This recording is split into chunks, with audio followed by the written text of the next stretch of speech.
Well, we are just 5 days away from Election Day, and how about this? We'll see Mainers, young and old, heading to polls to decide between Vice President Kamala Harris and former President Donald Trump. And there's also a host of local races on the line. To help with the voting process, the League of Women Voters of Maine has released a voter guide. Here to tell us more about that and efforts to get younger people to the polls is the organization's Civil Engagement Director, Evan Murray, and Director of Maine Students Vote, Allyson Gardner. Thank you both so much for being here with us this morning on ARC Maine. Thank you. Yeah, good morning. Good morning. So first of all, Evan, tell us more about the voter guide, which you have in your hands right now. Here we go. So this is our statewide voter guide. We do it for every major election. And I think most people are kind of used to seeing it out there in coffee shops and cafes now. It is a nonpartisan document. We ask some of the statewide candidates, to answer a few questions. We give a lot of information on voting, like when the last day for no excuse absentee voting is, which is today. Or other similar things like that. So if you have questions about what do I need to have with me to register to vote, that's in here as well. Yeah.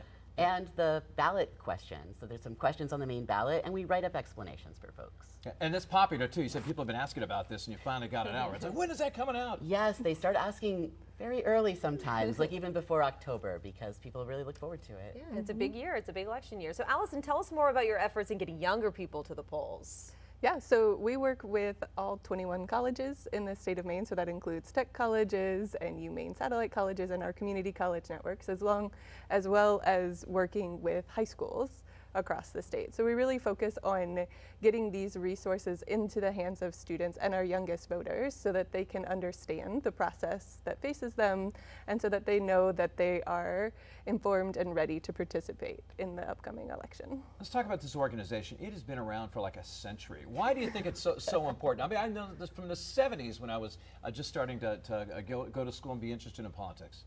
Well, you're right. The League's been around for just over a century. It was formed when women in the U.S. had just gotten the vote in order to make sure that those new voters had all the information they needed and knew how to vote and felt safe voting. Actually, early on there was a lot of that, and then over the years the League has just stuck around and continued to work on expanding democracy, protecting it, strengthening it. It's still the League of Women Voters, but women just aren't the only category of people we are concerned about at this point. We're here to try to make democracy work better.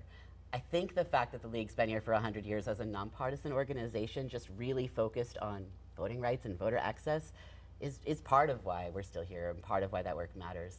Folks can trust that we really just want everyone to be able to vote. That's really what we're here for. And Allyson, Maine is the oldest state in the country when it comes to the average age of its population. Do you think this influences campaigning here in our state? And do you think that there are any concerns with younger people that they are still making their voices heard?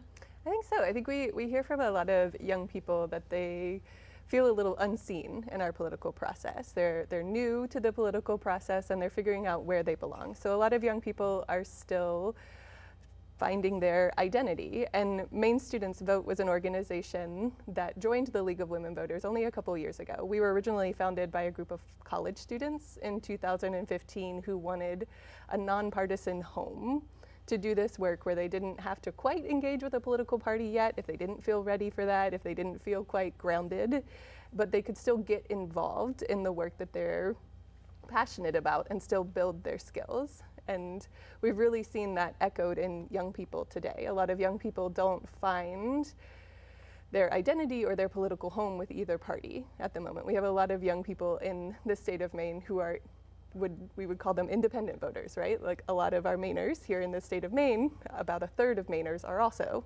independent voters. And I think our young people are going to probably push that number up a little bit in this state because they're still figuring out which party, if any party, they want to join forces with or put their vote behind. Evan, you mentioned earlier the final day for no excuse absentee voting as we head into Election Day on Tuesday is today. What are the most important things people need to keep in mind when it comes to voting? I guess probably the really big one is if people are worried they've missed their chance, they have not. In Maine, we have same-day voter registration, and as long as you are at least 18 years old, a U.S. citizen, and live here, you can vote on Election Day. Just show up before 8 p.m., period. Bring some proof of those things, and that will make the process a lot easier. But just in general, we don't want anyone to think they've missed their chance just because they meant to vote early and didn't. So that's one of the big ones, I would say. I guess another one, if you have any questions, we have a hotline. We always want folks to know about it. It's at 558-3333 or 207, sorry, 558-3333. And that's just if you have those voting questions, please call. That's great. A lot of resources available. So former President Bill Clinton will be campaigning for Vice President Kamala Harris tomorrow. What sort of impact do you think those high-profile visits may have on voters, and especially younger voters? You know, I think a lot of times those campaign visits sometimes are targeted to specific communities. And I've heard from a lot of young people that they didn't even know that such and such was coming to the state until after they've already left. And I think this is a trend across all political campaigns, is sometimes the youngest crowd of voters isn't thought about when we're hosting these events, because sometimes these events are during the school day or during the time of day when college classes are at the peak. And so students, if they've heard about them, have to find the excuse to get out of class to go participate or to go listen to that speaker. And so I honestly think when the big speakers come through, they've picked their target audience, and sadly a lot of times that's not young people. So for, I think, a voting demographic as a whole, it'll have an impact on the folks that they hope for it to have an impact on, right? Like they do that research and they do that in those invitation lists. And sadly, a lot of our college campus students and a lot of our students in high schools aren't always aware that those speakers are coming into town. Yeah, we just had a mock election, took place earlier this week, and we had the results came out. We just reported it right here on Arc Maine. How important is that to get not just high school students, but elementary school and middle school students involved in the voting process, even though it doesn't count? We still report it, Yeah. but to show them you know, how to vote and how important it is. I think it's incredibly important. Mock elections are one of those experiential moments where a young person can really see what it's like to have a ballot in their hand. They use the sample ballots from the Secretary of State's office every year that they do this, and they really get that firsthand experience. I've talked to some college students before and I've been like, hey, did you go vote? And one student told me once, I went to vote. I walked in, it felt like a test I had never studied for, and I left without voting.